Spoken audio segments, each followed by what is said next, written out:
This was an interview that was granted 30 years ago. It might have been posted online so many years ago, but it happened 30 years ago. It should be a reminder that the so-called Nigeria has a bad reputation didn't start today. It is an agenda that was carefully planned, carefully executed, accepted, and being used by only the gullible ones who truly wish that these informations were through. If I went to Israel, I don't think Israel would be the best place for me to be at this time, considering the view that most Jews have of Louis Farrakhan. You go to Nigeria, which is, if not the most corrupt nation in Africa, and it is, it could be the most corrupt nation in the world, Minister Farrakhan. Oh, and now, Mr. Wallace. It is the most corrupt nation that I have ever covered. I've been there 25 years ago, and I've been there as recently as last year. Fine. So what? 35 years old. That's what that nation is. Now, here's America, 226 years old. You love democracy, but there in Africa, you're trying to force these people into a system of government that you just have accepted. 30 years ago, black folk got the right to vote. You're not in any moral position to tell anybody how corrupt they are. You should be quiet and let those of us who know our people go there and help them get out of that condition. But America should keep her mouth shut wherever there's a corrupt regime, as much hell as America has raised on the earth. No, I will not allow America, or you, Mr. Wallace, to condemn them as the most corrupt nation on earth when you have spilled the blood of human beings. Has Nigeria dropped an atomic bomb and killed people in Hiroshima and Nagasaki? Have they killed off millions of Native Americans? How dare you put yourself in that position as a moral judge? I think you should keep quiet, because with that much blood on America's hands, you have no right to speak. I will speak because I don't have that blood on my hand. After independence in 1960, Nigeria, being a country of over 30 million, and the most populous black nation, decided to handle their matters themselves without foreign interference. This did not sit well with the colonizers or the Westerners, so they began to instigate. The Nigeria Civil War broke out fully in 1967, despite all negotiations to prevent it, and it lasted for 3 years. Later, it was realized that the two opponents of this war, the Biafra and the Nigeria, who fought each other, actually had a secret common enemy, the colonizer. They instigated each against their people. They also secretly supplied ammunition to both parties, especially the Nigerian army, to wipe out the Biafrans, and instigated the Biafrans of their support from the international community for their referendum. Chai. Lives were lost. Many families lost loved ones. The Nigerian Civil War was a war that should not be allowed to repeat again. Yes, there were loggerheads, arguments, but each party knew when to back down. Each party wanted equality, and there was willingness to accommodate. However, the foreigner knew that the unity of Nigerians would be their bane, so they gradually planted the seed of discord and destruction, and they succeeded. When the war turned so bad, the British started involving the international communities. And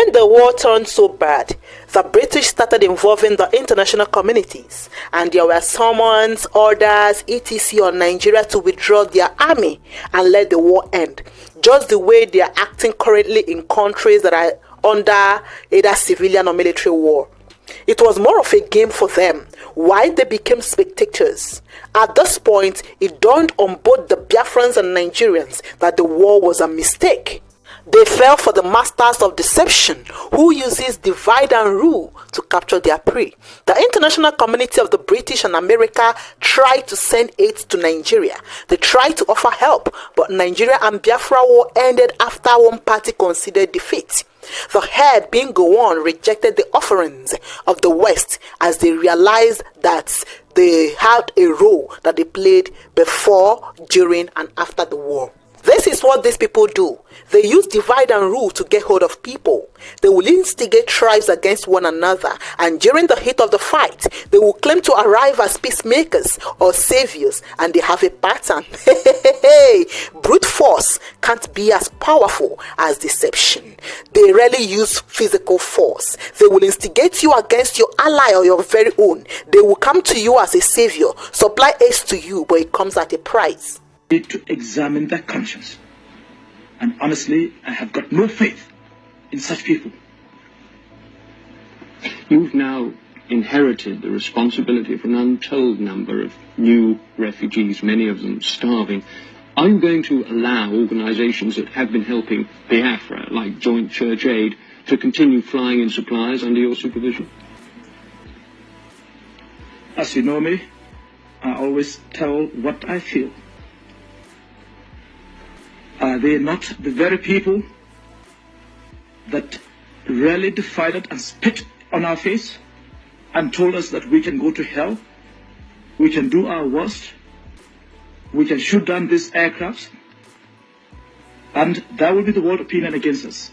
And they mounted all sort of propaganda, evil propaganda against us. Joint Church Aid and the such, really, they are the ones that helped Ojukwu to really continue all this the recalcitrancy. They are the ones that haven't given Ojukwu the moral support and the financial support to be able to continue killing those people. It is they who have got to examine their conscience. They would and not do you really think that Nigerians will really accept such people who have really been party to the lives that we have lost in this country? Let them keep their blood money. Let them keep their blood relief supply, etc. We don't want it. We will do it ourselves. And I want to assure you this. We will do it. Nigerians, this is a challenge to us. And we will do it. You can rest assured that. Now, those people, they might as well rest assured, they can rest and sort of know that we do not want their assistance. We do not want their help.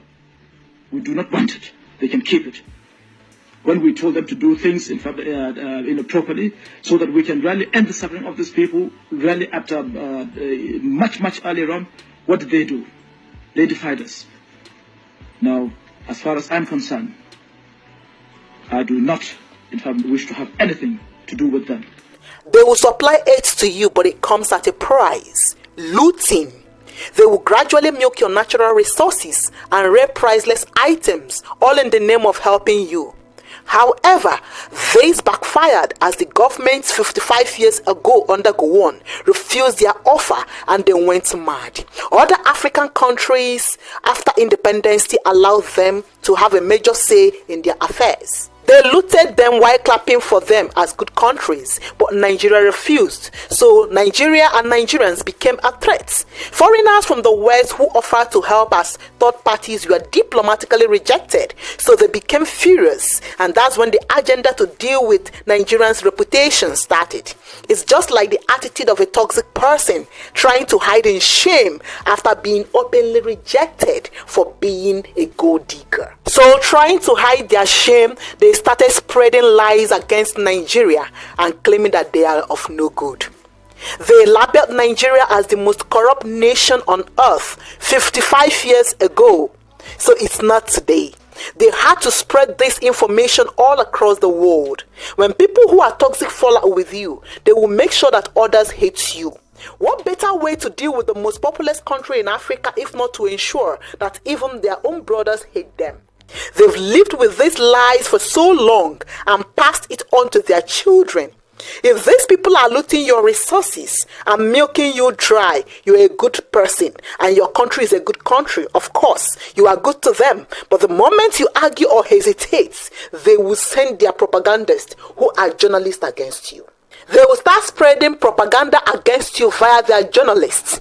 How can you post a video of a severe flood or earthquake about the West and you will use a normal thumbnail? But if it is in Africa that an ordinary street flooded, you will see captions like Africa is sinking, or they will mention a particular African country and they will say this country is sinking, and someone will tell me that these people are educated. Nah, I disagree. Do we really care?